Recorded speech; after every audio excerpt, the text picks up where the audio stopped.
You expect a battle to be fair? A battle will never be fair! Assalamualaikum. Hai guys, halo para pecinta film. Gimana kabar kalian semua? Semoga sehat selalu ya. Amin.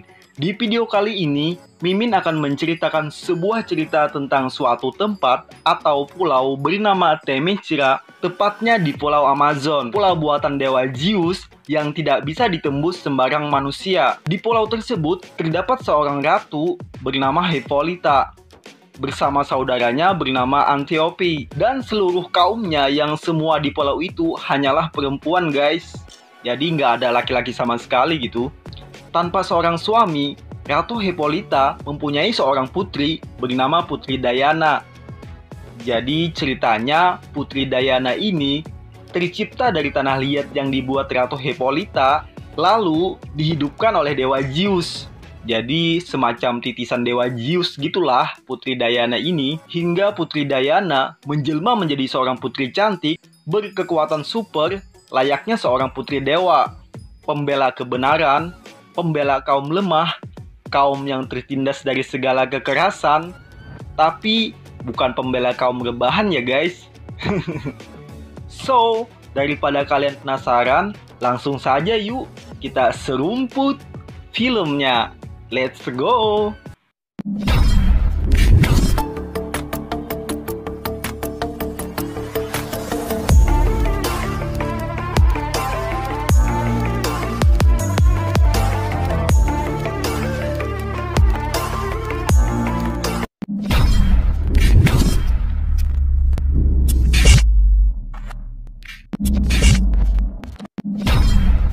Di awal film, kita akan melihat Putri Diana sedang dilatih Jenderal Antiope, saudara dari Ratu Hippolyta.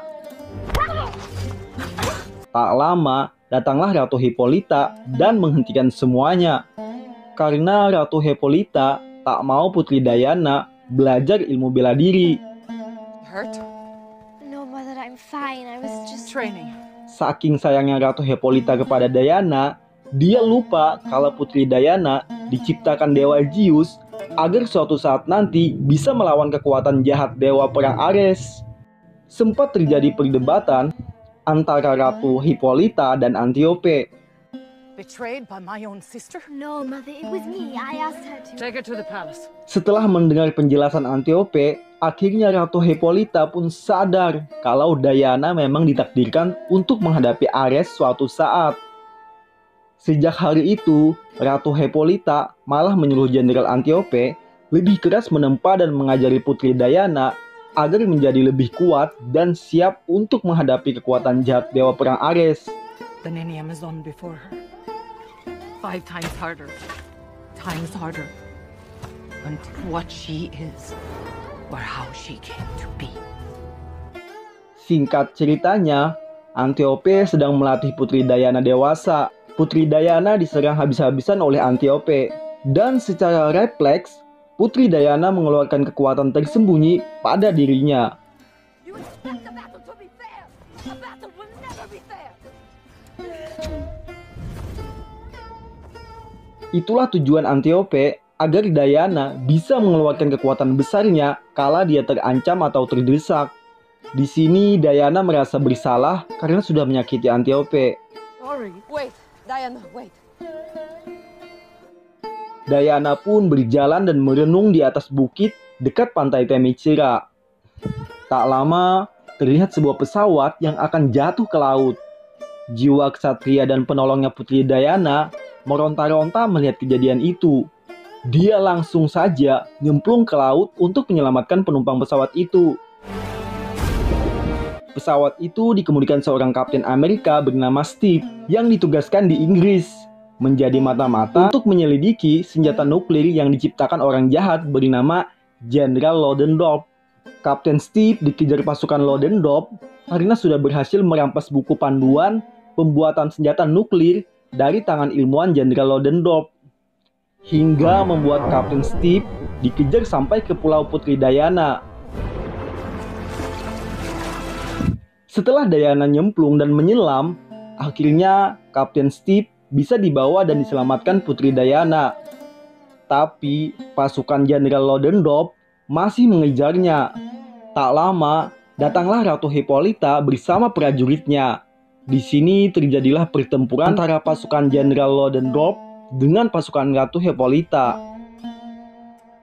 Semua pasukan Jenderal Ludendorff bisa dikalahkan, tapi di sini Jenderal Antiope harus berkorban nyawa demi melindungi Putri Diana.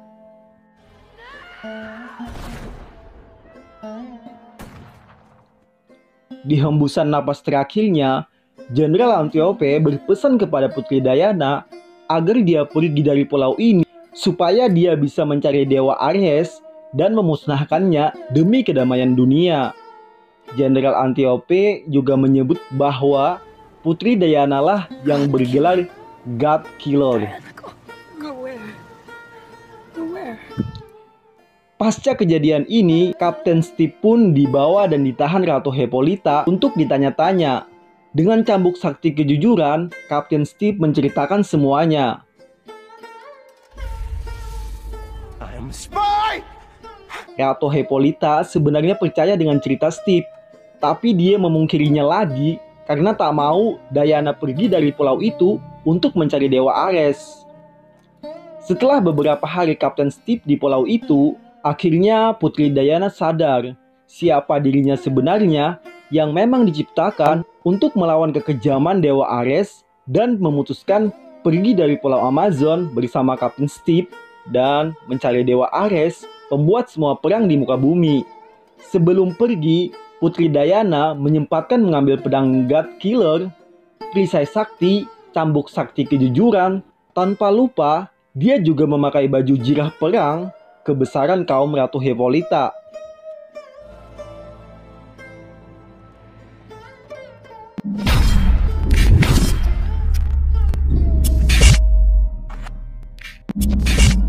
Akhirnya, Diana dan Steve pun mulai pergi diam-diam dari pulau itu dengan cara mereka berlayar dengan kapal tradisional menuju negara Inggris. Tapi, tak selang waktu lama, mereka dipergoki Ratu Hippolyta dan pasukannya. Di sini Ratu Hippolyta tak mau melarang Diana karena dia juga tahu siapa dan apa jati diri Diana sebenarnya. Ratu Hippolyta hanya ingin memberikan salam perpisahan dan sedikit ujangan lah buat Putri Diana. I know. Her beloved Antiope. Make sure you're worthy of it. Diana dan Steve pun mulai berlayar. Di dalam kapal, mereka sedikit berbincang dan bercerita tentang masing-masing. Sampai mereka akhirnya tertidur, dan pas bangun, mereka sudah sampai di negara Inggris. Morning from the jolly old London. It's hideous. Sesampai di Inggris, Diana banyak menunjukkan tingkah yang kurang wajar. Karena memang Diana semasa hidupnya hanya berada di Pulau Amazon. What are you doing? Can't do that because you're not wearing any clothes. Let's go buy you some clothes. What do these women wear into battle? They don't. Bermacam perilaku nyentrik pun dilakukan Diana. Hingga akhirnya Steve bertemu dengan sekretaris pribadinya bernama Etta. Steve menyuruh Etta membantu Diana agar bisa mencari baju yang wajar biar tidak menjadi pusat perhatian orang-orang. Karena Diana memakai baju jirah perang semenjak berangkat meninggalkan Pulau Amazon. Well, I do everything. I go where he tells me to go and I do what he tells me to do. Oh, well, where I'm from, that's called slavery.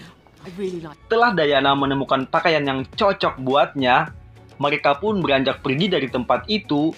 Tapi di tengah jalan, mereka bertemu orang-orang suruhan Jenderal Ludendorff yang ingin merampas kembali buku tersebut. Tapi semua bisa diatasi dengan kekuatan super Diana.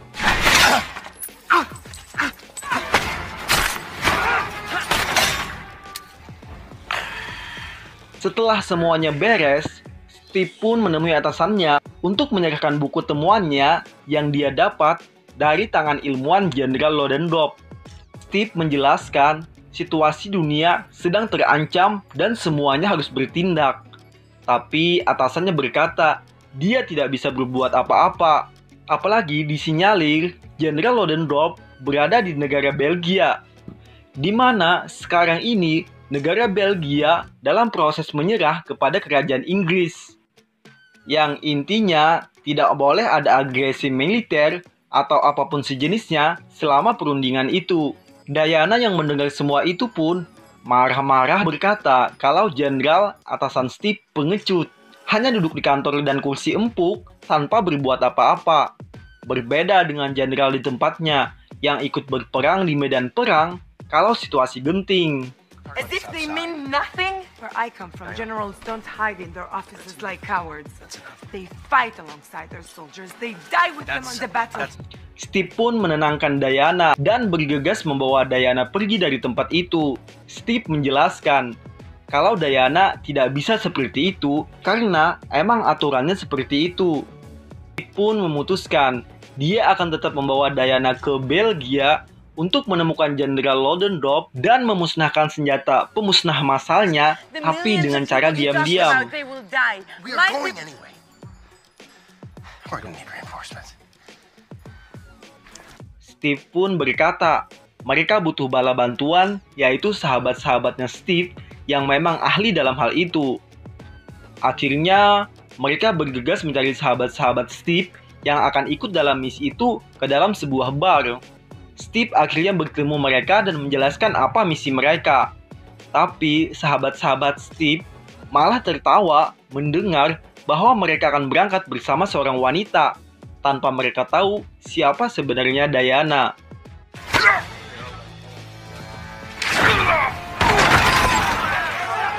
Tapi setelah melihat langsung dengan mata kepala mereka sendiri kejadian tadi, mereka langsung terdiam. Akhirnya tibalah di mana mereka berangkat menuju Belgia. Mereka pun akhirnya sampai di Belgia dan bertemu seorang lagi sahabatnya Steve yang ahli dalam penyelundupan.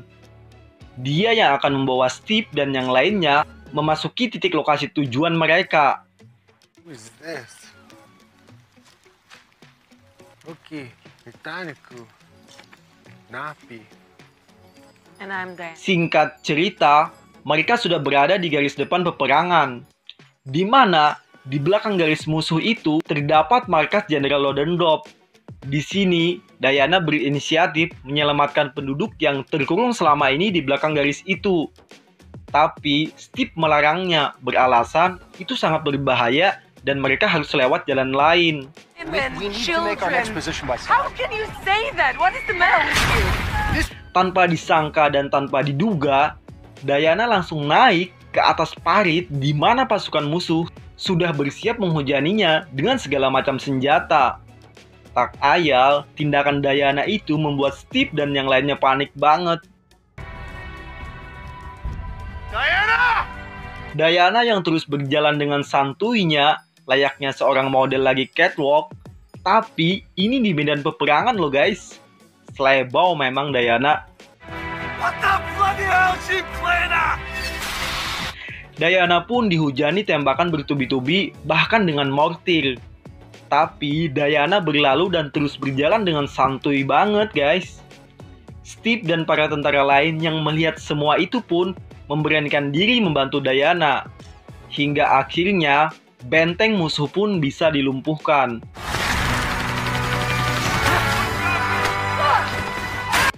Memasuki kota yang selama ini dikuasai musuh, Diana dan yang lainnya masih dihadang dan dihujani peluru. Dengan cepatnya, Diana membereskan semuanya. Tapi, ada satu penembak jitu yang susah dilumpuhkan karena posisinya terlalu tinggi. Sniper! Di sini, Charlie yang katanya penembak jitu diperintahkan Steve melumpuhkan sniper musuh.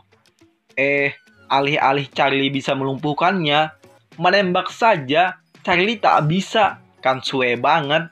Jadi sahabat-sahabatnya Steve ini kayak amatiran semua gitu. Cuma banyak akal dan aktingnya doang. Steve pun berinisiatif menjadikan lempengan bekas mobil yang hancur jadi lompatan Diana. Lalu Diana pun melompat hingga akhirnya langsung bisa melumpahkan sniper musuh.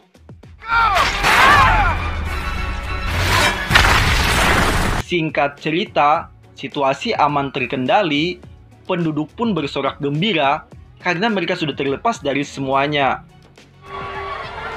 Malamnya, penduduk pun merayakan semuanya sebagai ucapan terima kasih mereka kepada Diana, Steve, dan kawan-kawan. Like so. And we just, what did you call it? Sway? We just sway. You're awfully good. Keesokan harinya, mereka pun berangkat lagi menuju markas Jenderal Ludendorff. Sesampai di sana, Jenderal Ludendorff dan petinggi militer lainnya sedang mengadakan pesta. Di sini, Steve menyamar sebagai tamu.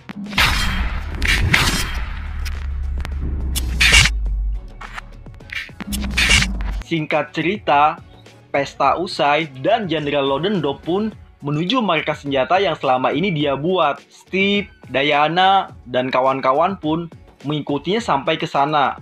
Sesampai di sana, Diana pun beraksi dan membantai semuanya.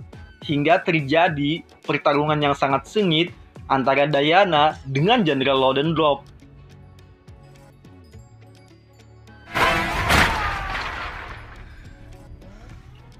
Oh, what a surprise. Strange. Jenderal Ludendorff, walaupun dengan kekuatan aneh yang dia miliki, yang dia dapatkan dari ramuan sakti ilmuannya, berhasil dihabisi Diana.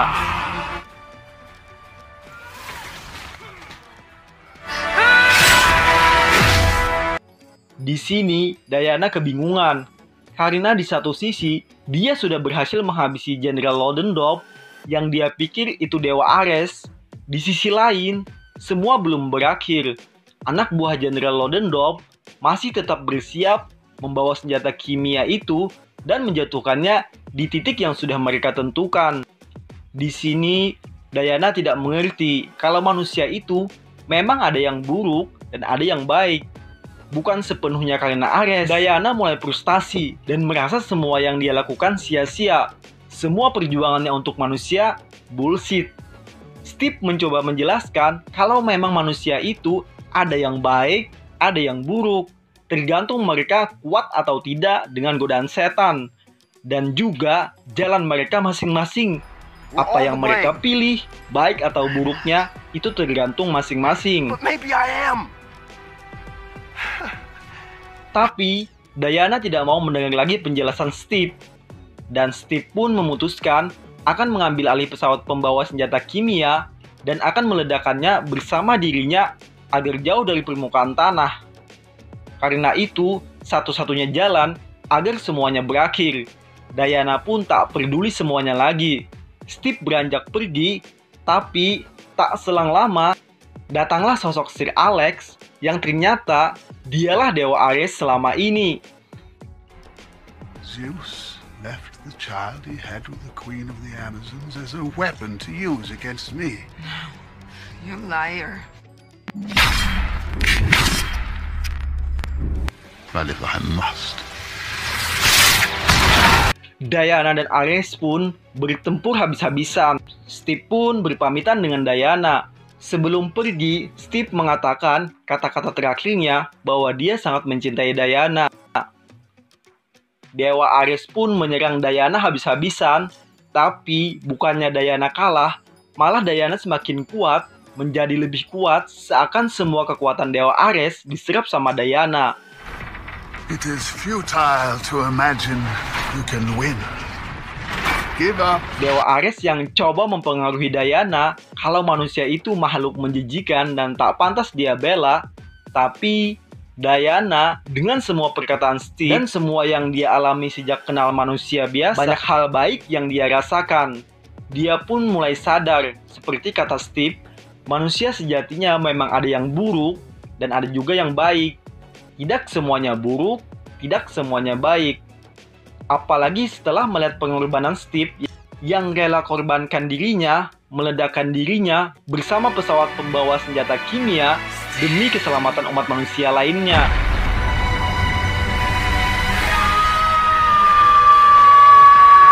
Diana pun bangkit dan semakin kuat. Dewa Ares pun semakin murka dan mengarahkan semua kekuatannya menyerang Diana. Tapi Diana mampu menahan semuanya dan akhirnya Diana menyerang balik Dewa Ares dengan kekuatan penuhnya. Dan Dewa Ares pun musnah. Goodbye, brother.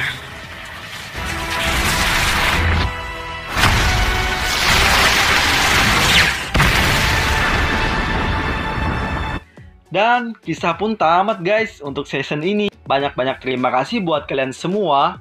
Jangan lupa like, comment, and share ya teman-teman. And subscribe juga dong. Sampai jumpa lagi di next alur cerita film selanjutnya. Bye-bye.